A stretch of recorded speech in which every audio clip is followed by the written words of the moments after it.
So Adidas basketball seems to be having its own little renaissance right now, with the AE1 being one of the best offerings within its lineup. But how do you make something that's so good even better? I don't know, but they did, and it's pretty cool.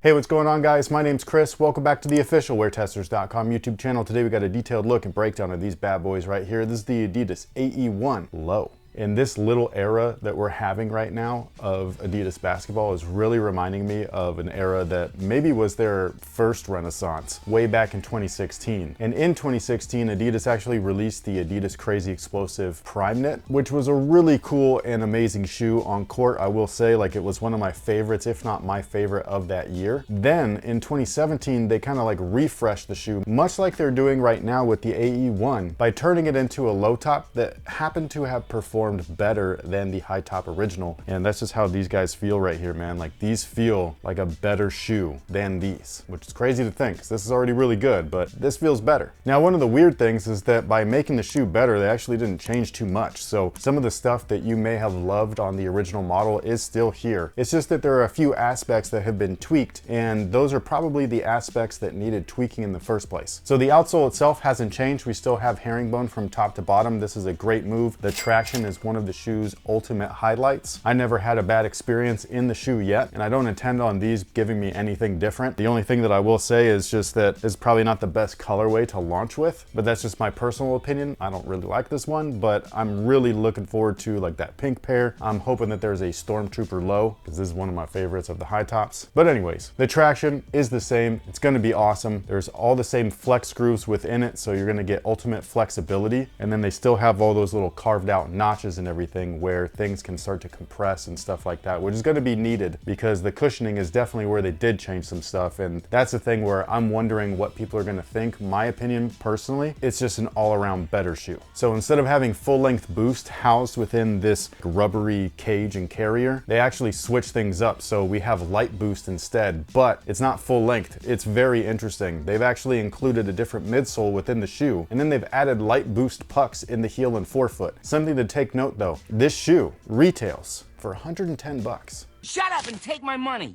For all the stuff that they're giving you, there's a torsion bar in here, and there's heel and forefoot cushion, and on top of that, the midsole that they used, while I'm not 100% positive, I believe it's light strike. And one of the funnier things is that because the boost is isolated to the heel and the forefoot, for whatever reason, you really feel the difference within those two sections of the shoe. So it kind of reminds me of a Zoom Air feeling, where when you put on a shoe with Zoom Air and when it's done right, you could definitely feel where those zoom units are. Like an Air Jordan 13, for example, you could really feel that forefoot zoom unit. A Kobe 4, you could really feel the heel zoom unit. These, it's much like that, where you could feel where the boost is, and it doesn't feel overly boosty, it just feels just right. Like, it feels like it gives you enough pop with enough stability to where I just think that this is gonna be one hell of a ride. But yeah, on the back, you can see the little open section where it says light boost, so it's definitely there, it's poking through. If you're wondering whether or not it feels similar as far as like the touch, like, or the texture, the feeling, literal feeling, not like the underfoot feeling, as the Adidas Boost 5 and 5X, the answer is yes. That was one of my main things. I was like, oh, how's that gonna work in a basketball shoe? That material feels very destructible, I guess. You know what I mean? Like, it doesn't feel like it would last through basketball movements. I don't know if you guys remember the D-Rose 6 Prime Knits, or just the D-Rose 6 in general, but those had exposed boosts just like these within a midsole carrier, just like these, only the boost was literally exposed. And sometimes if people gave you a flat tire in the middle of a game, that boost would straight up rip.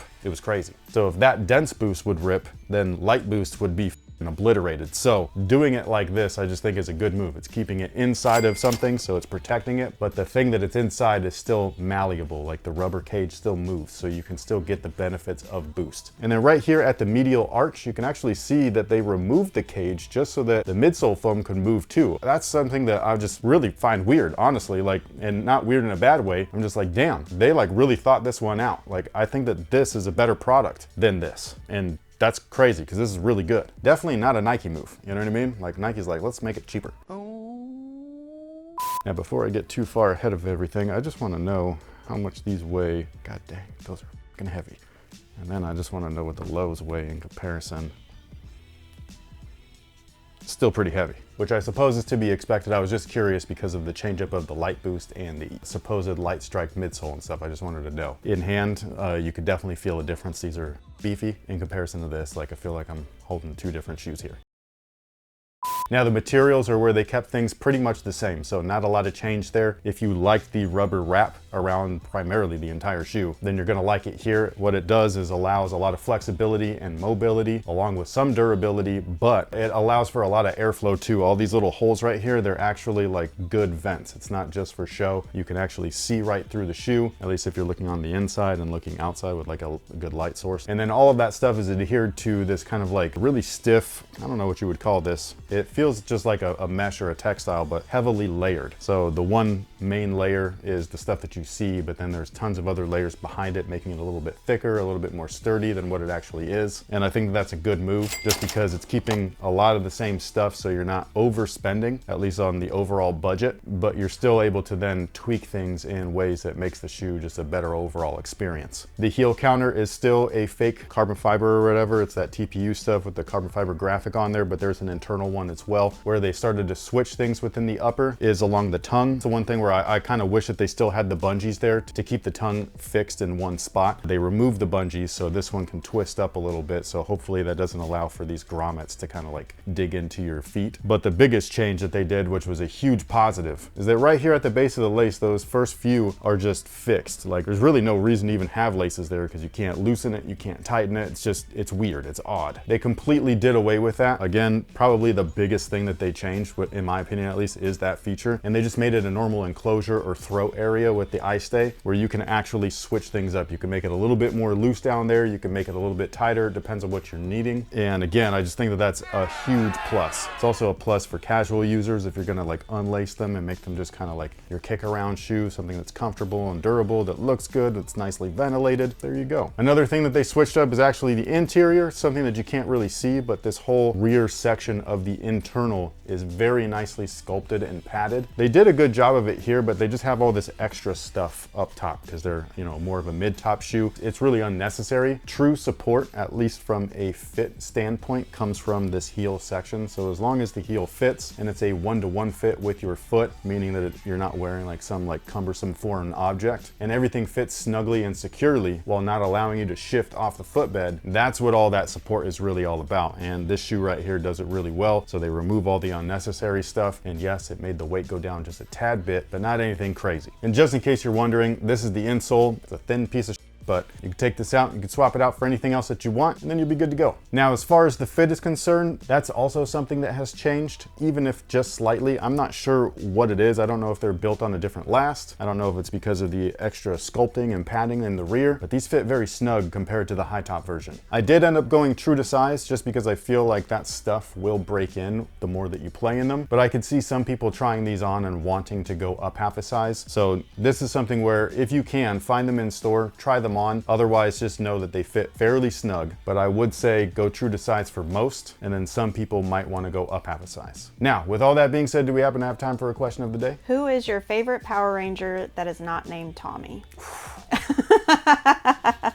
I actually already know this. Oh, do you? Yeah, it's Billy. Okay, it is, but really it's Tommy. But if you're forcing me, like before Tommy was introduced, Billy was my favorite. I know that that's blasphemous to most MMPR fans because everybody always chooses Jason, but Jason always rubbed me the wrong way. That guy just seemed like a... I know that he was portrayed as an overall nice guy in the show, but it never came across that way. I don't know why, but just me as a little kid, never really connected to it. It was just somebody that I could never see myself being. I will say though that if we're just talking about suits, like the way that the suits look, the original 5 suits, the red one is the best. Like it looks fucking killer. And it looks even better with Dragon Shield on there. It looks so good. But yeah, Billy is my guy. He was my guy from the jump. I always thought that he was really dope, and I know that that's not a popular opinion, but it was just me. In honor of all this, I'm gonna go find our son's old morphing video. And sign us off? Yeah. Okay. We're just nerds over here. it's fine. But anyway, sound off below and let us know what you think about the Adidas AE1 Low. Do you feel like it's a better shoe overall than the original like I do? Or do you think it's just much of the same? Maybe you even think it's a downgrade. I'm not sure. All I know is that for 110 bucks, you get a lot of bang for your buck with these guys. And that's a signature shoe. And it's a first signature shoe. I mean, come on, this is awesome. But either way, we'd love to hear from you guys. So again, just leave your thoughts down below in the comment section. Thank you so much for being here. Thank you so much for spending your time with us. We greatly appreciate it. We will catch you guys on the next one. So until then, y'all have a good one, and don't forget to let us know which Ranger not named Tommy is your favorite. The internet must know.